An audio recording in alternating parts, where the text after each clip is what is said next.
Hi friends, അസ്സാം വലൈക്കും. ഇന്നൊരു ഗരം മസാല പൊടി തയ്യാറാക്കിയാലോ. അപ്പോൾ ഞാൻ ആദ്യം തന്നെ ഒരു പാൻ അടുപ്പിൽ വെച്ച് കൊടുത്തിട്ടുണ്ട്. ഇതുപോലത്തെ ഒരു ഗ്ലാസ്സാണ് എടുത്തിരിക്കുന്നത്. ഇതിൻ്റെ അളവിനാണ് കാണിക്കുന്നത്. നിങ്ങൾക്ക് കയ്യിലുള്ള സാധനങ്ങൾ ഏതായിരുന്നാലും ഗ്ലാസ്സോ കിണ്ണോ എന്തെങ്കിലും വെച്ച് എടുത്താൽ മതിയാകും. ഞാൻ ഈ ഗ്ലാസ്സിലോട്ട് ഒരു ഗ്ലാസ് ആദ്യം തന്നെ പെരിഞ്ചീരകം എടുക്കുന്നുണ്ട്. അപ്പോൾ ഈ ഗ്ലാസിൻ്റെ അളവിനാണ് കാണിക്കുന്നതെന്ന് പറഞ്ഞല്ലോ. അപ്പോൾ ഈ ഗ്ലാസിൻ്റെ അളവിന് ഒരു ഗ്ലാസ് പെരിഞ്ചീരകം കഴിഞ്ഞിട്ട് ഇനി ചേർക്കുന്നതൊക്കെ പകുതിയാണ്. അര ഗ്ലാസ് ഗ്രാമ്പു എടുത്തിട്ടുണ്ട്. അപ്പോൾ ഒരു ഗ്ലാസ് പെരിഞ്ചീരകത്തിന് അര ഗ്ലാസ് ഗ്രാമ്പുമാണ് വേണ്ടത്. അതുപോലെ തന്നെ ഇനി അര ഗ്ലാസ് ഏലക്ക.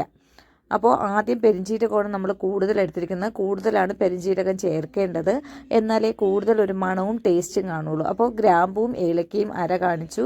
ഇനി അര ഗ്ലാസ് തന്നെ പട്ട എടുത്തിട്ടുണ്ട്.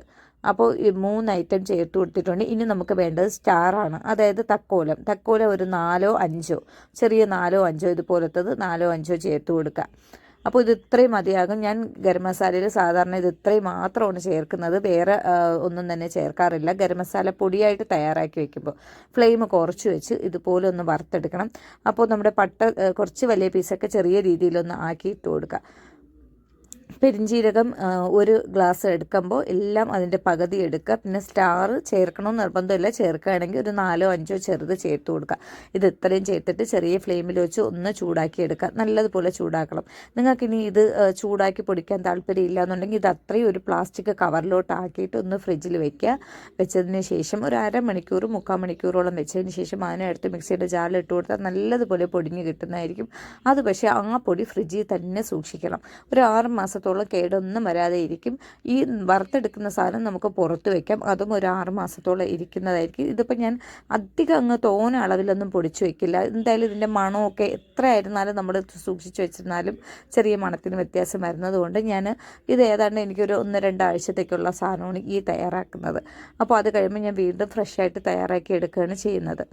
അപ്പോൾ നിങ്ങൾക്ക് ഇഷ്ടമുള്ള കാലാവധിയിൽ ഇതുപോലെ തയ്യാറാക്കി വെക്കുന്നതായിരിക്കും നല്ലത്. അപ്പോൾ ഞാനിതിപ്പോൾ ഒരു ചെറിയ ക്വാണ്ടിറ്റിയിലാണ് കാണിക്കുന്നത്. ഇതുപോലെ നല്ലതുപോലെ ചൂടായതിന് ശേഷം നമുക്കൊരു പ്ലേറ്റിലോട്ട് മാറ്റണം. അല്ലാതെ ഈ പാനിൽ തന്നെ വെച്ചിരിക്കുകയാണെങ്കിൽ ഫ്ലെയിം ഓഫാക്കിയിട്ട് നമ്മൾ ഇതുപോലെ കുറച്ച് സമയം ഒന്ന് വറുത്ത് കൊടുക്കണം. പിന്നെ പാനിൽ തന്നെ വെച്ചിരിക്കുകയാണെങ്കിൽ ഇതിൽ നിന്ന് തന്നെ കരിഞ്ഞു പോകും പെരിഞ്ചീരകമൊക്കെ. അതുകൊണ്ട് ഞാൻ ദാണ്ട് ഒരു പ്ലേറ്റിലോട്ട് ഇതുപോലെ മാറ്റി കൊടുക്കുന്നുണ്ട്. ഇനി നമുക്ക് ഇതിനെ ഒന്ന് ചെറിയ രീതിയിലൊന്ന് ചൂടാറണം. നല്ല ചൂടായിട്ടും പൊടിക്കരുത്, നല്ല തണുത്തും പൊടിക്കരുത്.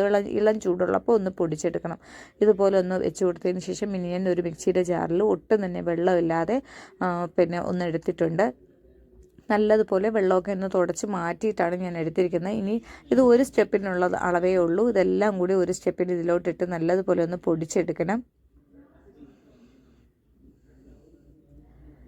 അങ്ങനെ ഞാൻ ദാണ്ടെ പൊടിച്ചെടുത്തിട്ടുണ്ട്. പൊടിച്ചെടുത്തപ്പോൾ അത് എങ്ങനെ ഇരിക്കുന്നതെന്ന് കാണിച്ചു തരാം. ദാണ്ടെ ഇതാണ്, നല്ല അടിപൊളി മണമൊക്കെയാണ് കേട്ടോ. അപ്പോൾ നിങ്ങൾ 1 കിലോ ചിക്കനിലൊക്കെ ആണെങ്കിൽ ഇതിൽ നിന്ന് ഒരു 1/4 ടേബിൾ സ്പൂൺ ഒക്കെ ചേർത്താൽ മതി. ഉരുളക്കിഴങ്ങ് കറി, മുട്ടക്കറി ഏത് വെക്കുമ്പോഴും ഇത് ചേർത്ത് വെക്കുക, നല്ല ടേസ്റ്റാണ്. അപ്പോൾ നെയ്ച്ചോറ് വെക്കുന്നതിൽ ഒരു 1/2 ടേബിൾ സ്പൂണൊക്കെ ചേർത്ത് കൊടുക്കുക. നമ്മളിപ്പോൾ പെരിഞ്ചീരകവും ഇതൊക്കെ കുറച്ച് കൂടുതലുള്ളത് കൊണ്ട് ഒരു പ്രത്യേക മണമാണ്. എല്ലാവരും ട്രൈ ചെയ്ത് നോക്കുക. ഇന്നത്തെ ഈ വീഡിയോ ഇഷ്ടമാവുകയാണെങ്കിൽ ലൈക്ക് ചെയ്യാനും ഷെയർ ചെയ്യാനും കമൻറ്റ് ചെയ്യാനും മറക്കരുത്. സബ്സ്ക്രൈബ് ചെയ്യാത്തവരാണെങ്കിൽ ഒന്ന് സബ്സ്ക്രൈബ് ചെയ്തൊന്ന് സപ്പോർട്ട് ചെയ്യുക. പുതിയൊരു വീഡിയോയുമായി വീണ്ടും കാണാം.